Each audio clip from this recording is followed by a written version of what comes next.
ఈ వాక్యం వింటున్న ప్రియమైన సహోదరి సహోదరుడా, నీ కడుపున పుట్టిన వారిని నిన్ను ద్వేషిస్తున్నారేమో, నీ తోబుట్టువులను నిన్ను ద్వేషిస్తున్నారేమో, నీ రక్త సంబంధులను నిన్ను ద్వేషిస్తున్నారేమో, నువ్వు కట్టుకున్న భర్తో లేకపోతే నీ భార్యో నిన్ను ద్వేషిస్తుందేమో. ఏ కారణాన్ని బట్టి ద్వేషింపబడుటను నువ్వు ఒకవేళ కలిగి ఉంటే గనుక దాని గురించి నువ్వు చింతించాల్సిన పని లేదు. ఎందుకనంటే ద్వేషింపబడు వారి స్థితిని ఆయన చూస్తున్నాడు. హల్లెలూయా, హల్లెలూయా.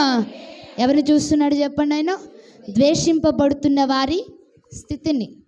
కొంతమంది అండి చాలా అభిమానిస్తూ ఉంటారు. మనం ఎంత అభిమానించినా వాళ్ళు అర్థం చేసుకోకుండా మనల్ని ద్వేషిస్తుంటే మనం ఏం చేస్తాం?